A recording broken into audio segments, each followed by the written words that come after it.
I'm 32, and until recently, I thought I was about to marry the love of my life. Elise is 27, and we've been together for just over 2 years. I own a custom furniture business, handcrafted, high-end stuff. The kind of work where every scratch on your hand is a badge of honor. I started it with nothing. No loans, no rich relatives, no shortcuts. Just years of sweat, mistakes. Elise, on the other hand, calls herself a mindset coach. She has a decent following on Instagram, somewhere around 80,000 last I checked. Her content is a mix of affirmations, morning routines, and beachy photo shoots with captions like, "You are the CEO of your soul." She worked with a few clients here and there, but her main focus always seemed to be her personal brand. When I proposed, she cried, hugged me so tightly I couldn't breathe, and immediately started showing me Pinterest boards she'd apparently had ready since we hit our 1-year mark. I didn't think much of it then. I figured she was just excited. But I quickly learned that excited would be an understatement.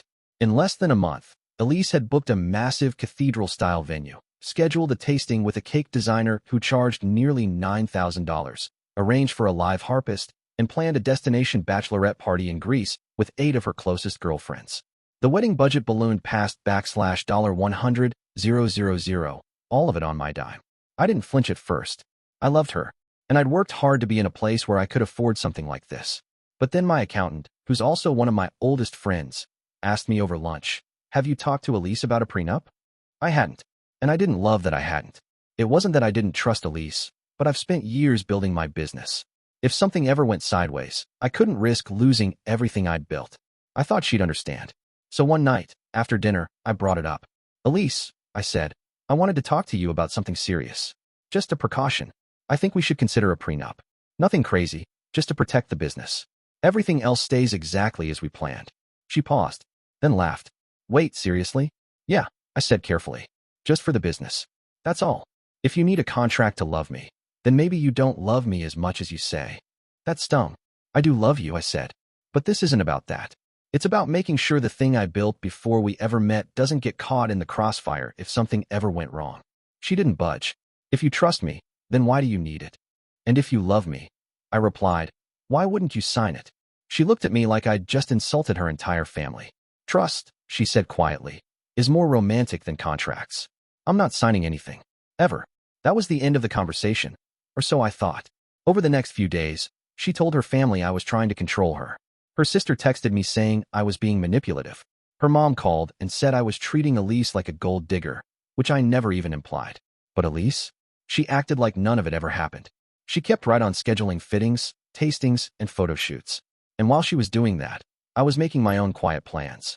Because if trust was what she wanted, then I figured I'd show her what that looked like. While Elise was neck-deep in florists, nail trials, and designing a monogram neon sign for our wedding hashtag, I was having very different conversations. I started with the venue. Told them the wedding was postponed due to family reasons. They weren't thrilled, but they understood. I lost the deposit, but I got about 40% of the total back. Then the caterer, the harpist, the cake designer, the limo service. One by one, I called them all. Told the same story. Got some refunds, forfeited others. Altogether, I salvaged maybe half. Elise didn't notice. She was too focused on orchestrating her latest wedding giveaway on Instagram. Tag your maid of honor, share your dream honeymoon, follow 5 vendors for a chance to win a free mindset coaching session. She'd turned our wedding into content, into a brand. I said nothing, just kept going. At night, she'd show me dresses or sample centerpiece designs. I nodded, smiled, said things like, "Looks nice," or "Up to you." Honestly, by then I'd already emotionally checked out. I was just waiting for the moment when it would all unravel. That moment came when her cousin Ashley tried to confirm final headcounts with the venue. I wasn't in the room when Elise found out, but I heard her heels pounding down the hall toward my home office. Then the door burst open. "You canceled my wedding?" she shouted. I looked up calm.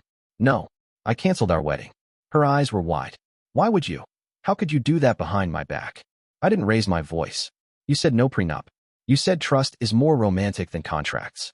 So I trusted you meant that. I trusted that we weren't aligned. And I made a decision. You blindsided me. No, I gave you a choice. I asked for one small protection, for the business I built before I ever met you. You made it a test of love. So I passed your test and stepped aside." She stared at me like I was a stranger. The tears didn't come right away, just disbelief. She kept shaking her head, like she couldn't process it. "You embarrassed me," she finally said, voice cracking. I didn't say a word to anyone. I didn't make a scene. I let the facts speak for themselves. She stormed out, slamming the door so hard a frame on the wall tipped sideways. And just like that, the illusion was gone. That evening, I sat on the porch with a beer and listened to her cry on the phone to her sister. I didn't interrupt. I didn't explain myself. She'd already decided who I was in her version of the story. I figured she could have that, if she wanted it so badly. But I knew what was coming next. Elise wasn't the type to handle consequences quietly. The next few days were chaos. Not just emotional fallout, public fallout. Her mom called me 6 times in one morning. Her brother left a voicemail threatening to ruin me if I didn't make it right. Elise's friends were demaying me, saying I humiliated her and that I should have been man enough to talk things through again. But here's the thing, I did talk. I was calm, honest, and direct. She didn't want a conversation. She wanted control without accountability. Then, Elise made a reel. A 1-minute, tear-filled monologue. Soft music, filtered lighting, her in a cozy sweater on the couch holding a cup of tea. The caption read, "What happens when love isn't enough?" She tagged me, of course. She talked about emotional betrayal, abandonment, and narcissistic manipulation. Said I weaponized money against her and blindsided her days before our forever. I watched the whole thing. Twice. Not because it hurt, it didn't. But because I knew what I was about to do next had to be surgical. I posted 3 screenshots to my story. Her text, "You know I'm not signing anything. I'm not your employee." My reply, "It's not about ownership. It's about protecting the one thing I built from scratch." Her comment from weeks earlier, "You're a walking retirement plan." No captions. No commentary. Just facts. That story got shared. A lot. Comments rolled in like a flood. Wait, she didn't want to sign a prenup, and he paid for everything? Sounds like she lost a husband and a 6-figure party in 1 week. Girl, you turned a wedding into a content campaign. Then came the GoFundMe. Help me rebuild after emotional financial abuse. Goal, $15,000. Raised, $700. Half from her mom. The top comment? "This is like setting your own house on fire and asking your neighbors to pay for a new couch." She deleted it 2 days later. Elise eventually went silent online. No more reels, no mindset coaching stories, no boss babe quotes over sunsets. Just gone. A week later, someone sent me a screenshot of her Facebook Marketplace listing. Brand new wedding dress, worn once for photos, never altered. I recognized it immediately. I heard from a mutual friend she moved back in with her mom. And apparently, she's dating a guy who lives out of a Sprinter van and sells handmade jewelry at festivals. No shade, but quite a pivot.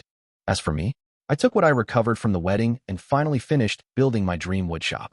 The quiet kind of win, the kind that doesn't need a hashtag. People keep asking me if I regret how it all went down. I don't. The real betrayal wasn't her refusal to sign a prenup. It was how quickly she turned me into a villain for wanting something fair. Something smart. It taught me that love without respect is just decoration. And here's the thing nobody says out loud.